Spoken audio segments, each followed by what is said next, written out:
This video was sponsored by you, my amazing Twitch subscribers and patrons. You're making all of these projects possible. You guys are the best, and without your support I could not be making this. If you consider becoming my patron or Twitch sub, you can get access to super special things, such as Patreon exclusive patterns, 3D files, and early access to all of my videos outside of collabs. And obviously behind the scenes footage of my newest projects. If you're interested, you can find the links in the description box below.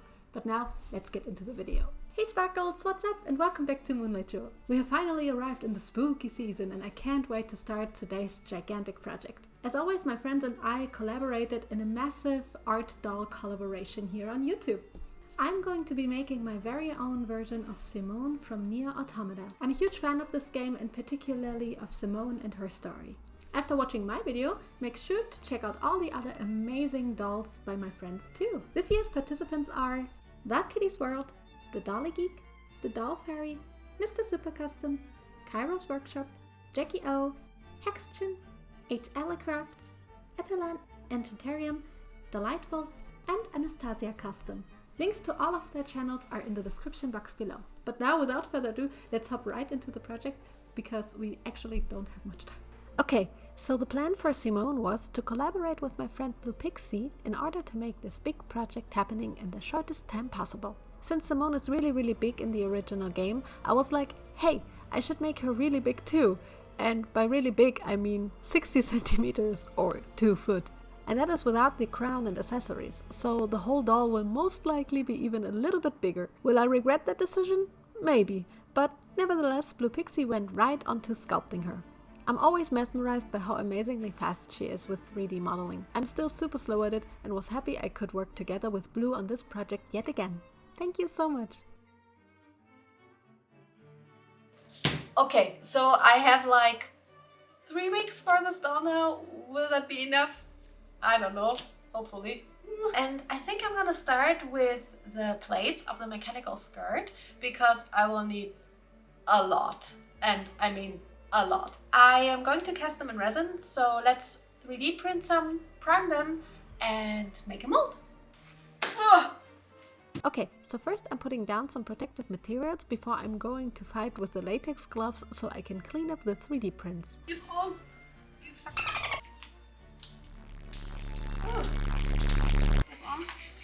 It's not that easy. These are so sticky.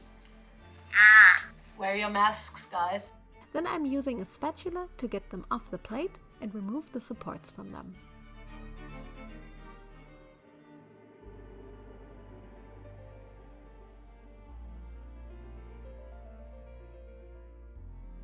I'm pouring in some isopropanol into a little plastic container and wash the pieces in it thoroughly. After they've dried for a little, I can prime them because for some reason you cannot cast 3D printed resin in silicone directly.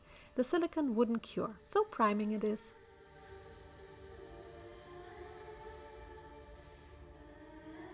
I then used some hot glue and glue the panels onto my very professionally made mold box that I totally did not make of leftovers and duct tape.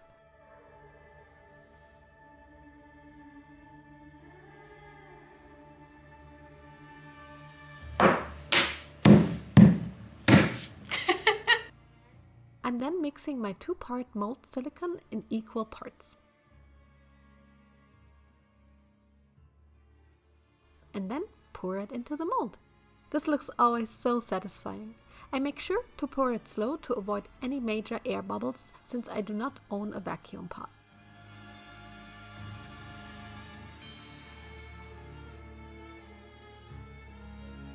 Okay, it's the next day now and it's hard. So let's demold it and make the first resin pour.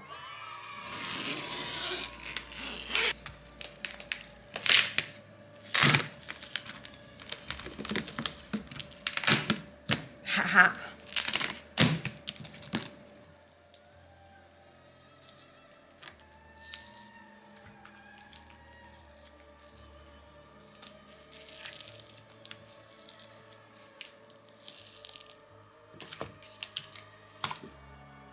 That turned out pretty good, I would say. Mold turned out good, so I can now mix some epoxy resin. I apparently forgot to shake it before, so I just hope it will cure in the end. Oh shit. I then pour it into the mold and wait for about 10 to 12 hours.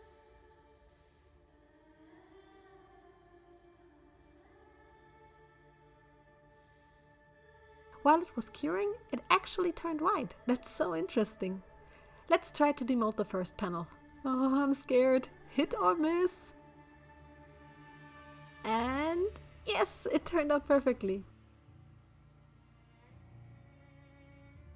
Okay, now I just have to repeat the casting and molding process a couple of times until I have about 40 panels. I even had to use some other resin in the end because I did not have enough of the white resin.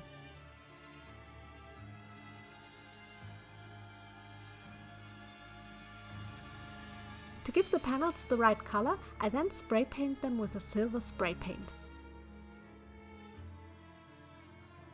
They look really perfect after that.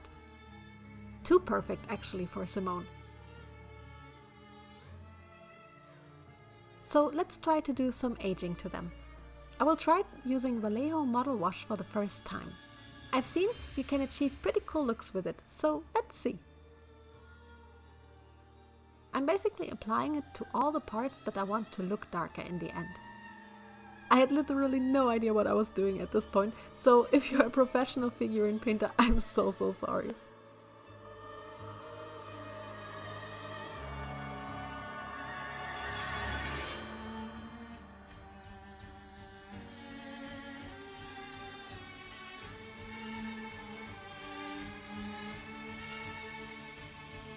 After it was dry, it looked like this.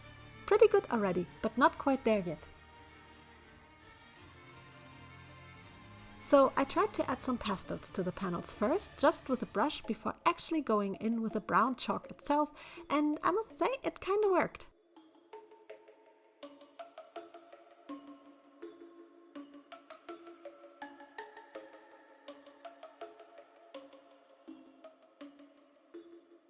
The finished panels turned out pretty nice in the end.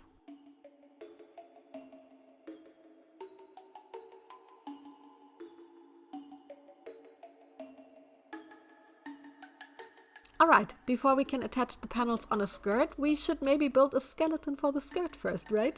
So I'm taking this 6mm thin boning, which you usually use for corsets, some black cotton ribbon, scissors, measuring tape and glue to make her a hoop skirt. I printed out the original skirt size and wrote down the diameters of the single layers so I could calculate the circumferences of the layers. This was actually a mistake because I did not think about the resin shrinkage of the panels and should have just measured the panels and multiplied that by 12 because each layer has 12 panels. Oh well. I then cut the different lengths from the boning and will cover the white boning with some black cotton ribbon. This step was probably optional, but I liked the look of it. So I'm sewing the ribbon onto the boning first and then glue around the top and bottom pieces. After that I can glue together the rings for the hoop skirt.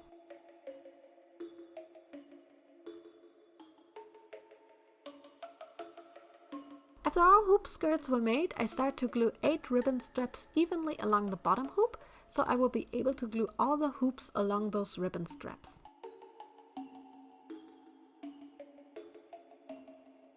I marked where the next hoop needs to be and glued it in place. After repeating that a couple of times and asking my dad if he had a little stand for the skirt, this was the result. It is so big and maybe I should have glued the straps outside of the hoops, but it still worked fine.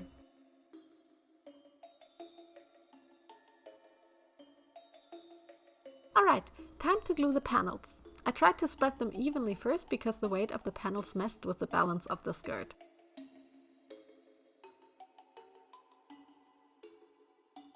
The balance has to be restored. Ow! Oh, that's hot. I then continued that process.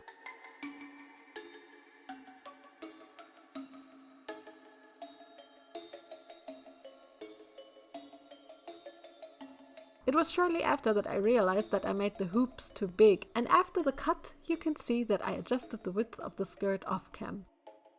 I really thought gluing the panels would be relaxing, but it was rather stressful. And yeah, I completely burned my fingers in this process too. I should really get those silicone finger gloves. Ouch! How to burn your fingers. Ow! Oh, that was painful. Ouch! Where's the glue stick now? Oh my goodness. Ouch. Oh, that was painful. Note to self, never throw down a hot glue gun while it's on. Why would I do that in the first place? Jesus! Okay, let's just make a transition to the finished paneling. As you can see, I did not glue panels all the way up because those won't be visible anyways because of the fabric, and I didn't want to add any more unnecessary weight to it. I feel the doll will be heavy enough already. Fast forward to adding some padding on the skirt first before starting to just drape the big pieces of red fabric onto the skirt. I pinned the fabric in place first to see how I want it to look like, and then glued it in place.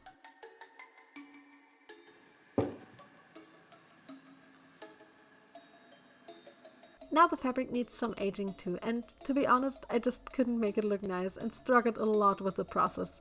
I tried using pastels to age the fabric, but I just wasn't satisfied how it looked, so I ended up asking my boyfriend if he had any idea, because he did some shoe repaints in the past.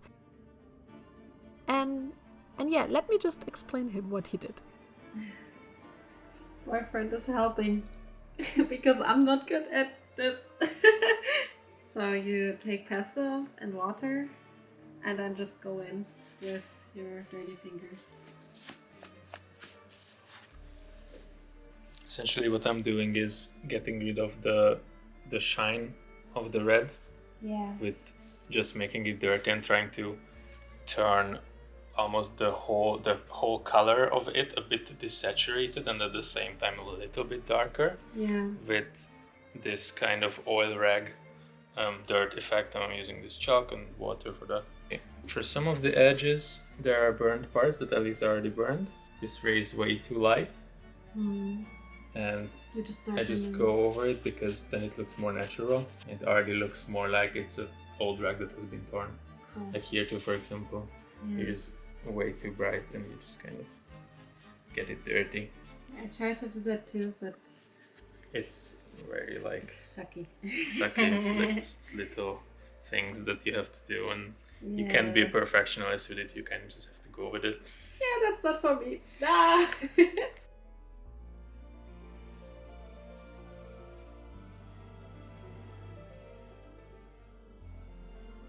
Here you can see all the printed mannequins. Can I just say that I love the sculpting on these?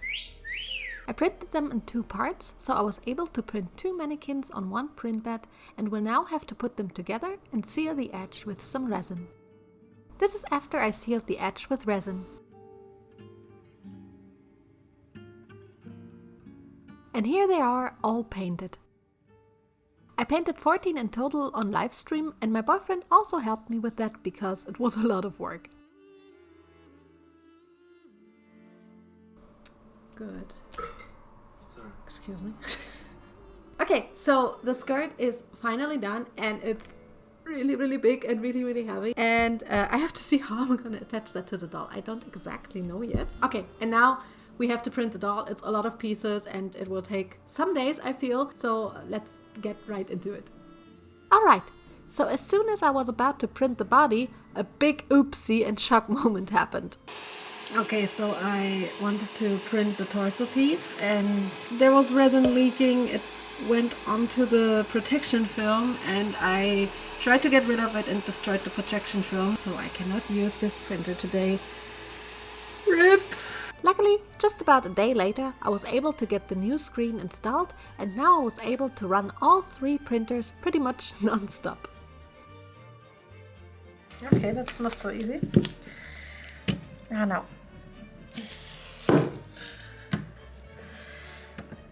Ow! 3D printing is dangerous, guys. Here you can see me cleaning up one of the arm pieces and you can see how big they are and that it really took a long time to print everything for this doll. I like to put those bigger pieces in hot water. This way, the supports are a lot easier to remove from the print. Very well supported, but rather more supports than not enough. Then I wash it in isopropanol and later cure it under a UV lamp. And also, of course, this had to happen. One of the torso pieces decided to fall down the table and broke.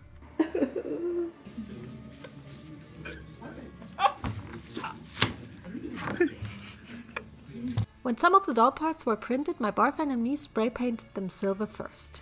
Dr. Joe. This looks so good. It literally looks like weathered metal already. So cool. While other pieces were still in the printing process, I could already age some of the pieces and do everything step by step. Let me show you how I did the aging on the face and essentially on all the other doll parts. I used Vallejo brown wash for that and a thick old dry brush. Are you as hyped as me to paint her face? Here you can see the faceplate, and if you can't already tell, her face is gigantic. I just dabbed the wash on and then spread it with my fingers and worked it into the surface as well. With adding a couple of layers, it really did the job and I love the look of it.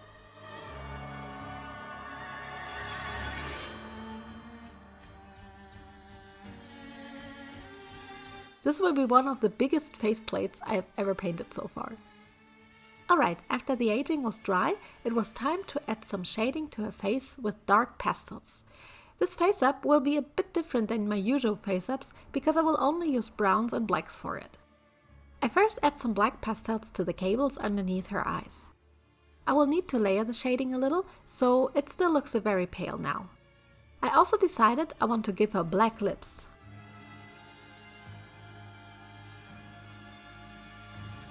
And the other eye needs shading too. After layering the pastels a little more, I decided it was time for some acrylics. And I decided she needs some eyeliner because it always looks good. So I carefully draw the shape with a brush and paint and try to make it as smooth as I can.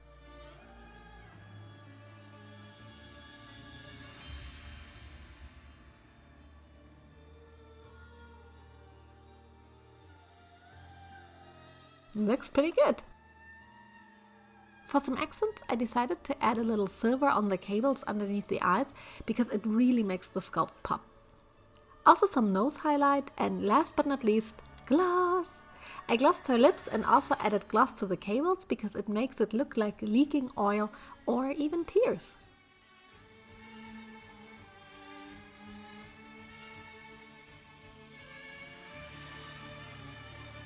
Now it just needs to dry and the face is done. Let's already make her some eyes. I quickly printed 2 eye bases and tried to make some glowing LED eyes for her. I bought these tiny UV purple LED and will first drill a hole into the eye base with my Dremel. I mark the hole first with my hand drill and then go in with the Dremel.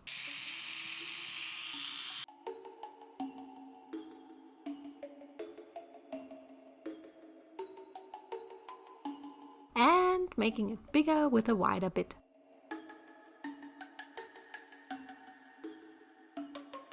Yay, looks already good. And yep, fits perfectly. After I drilled holes in both of the eyes, it's now time to paint them. I decided to give her a black sclera for a more robotic look and then use some liquid silver from Vallejo for the iris. I really love this paint and the opacity is amazing.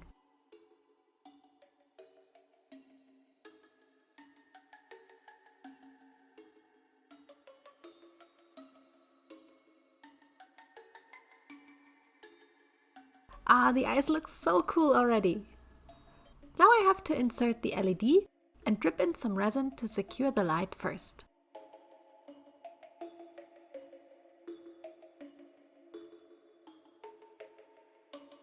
I cure it for a little moment and then fill up the rest of the iris with UV resin, trying to make a nice dome.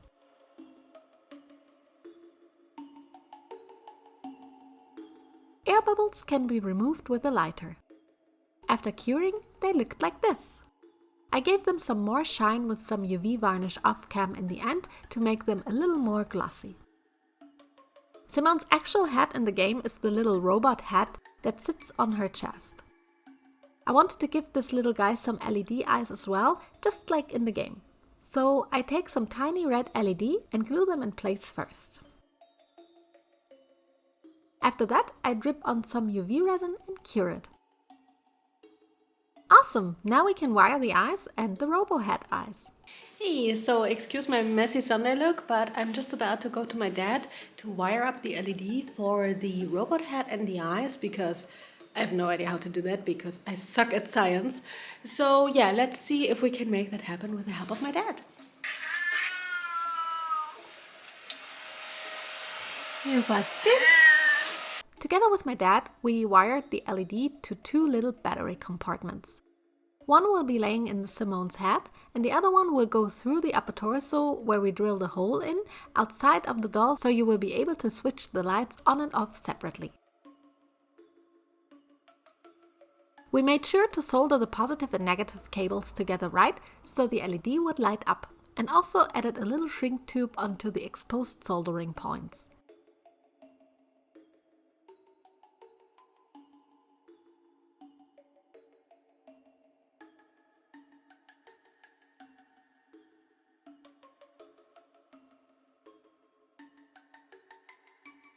And let's see if it works. Yay, looks good!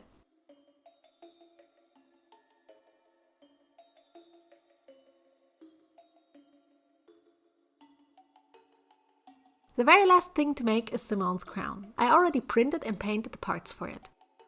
I basically just spray painted them gold and aged them the same way as I did with the silver pieces.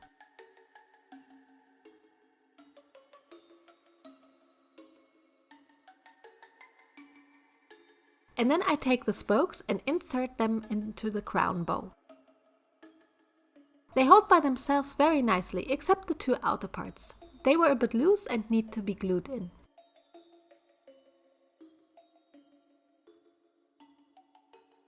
Before gluing anything, I pieced together the upper bow as well to make sure everything fits together neatly. And then assemble everything with glue.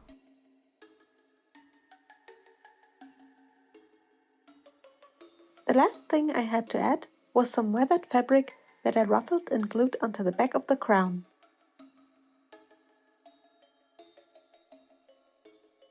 And I also added some smaller straps to the mask part.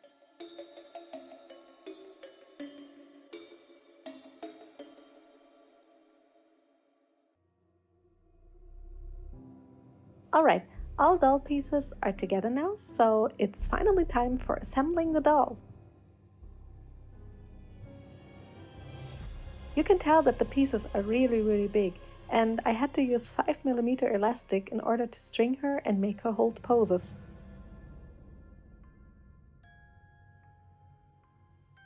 But here she is, all strung together, standing on my table. Just wanted to show you guys a size comparison, and she's big. So let's see how the final doll looks like, shall we?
And here we are both finished up. I still can't believe it was possible to make her in just 3 weeks. It's all thanks to Pixie who sculpted her so perfectly in a heartbeat, and I want to also thank my boyfriend for helping me with the paint jobs. How do you like my version of Simone? I hope I was able to make her as beautiful as she hoped to be. Thank you guys so much for watching, and as always, thanks so much to my Twitch subscribers and patrons. You guys are the very best. If you liked my video, please consider subscribing and leaving a comment for the algorithm to pick up on the video. I wish you all a spooky and amazing Halloween. See you in the next video and have a beautiful creative day. Bye!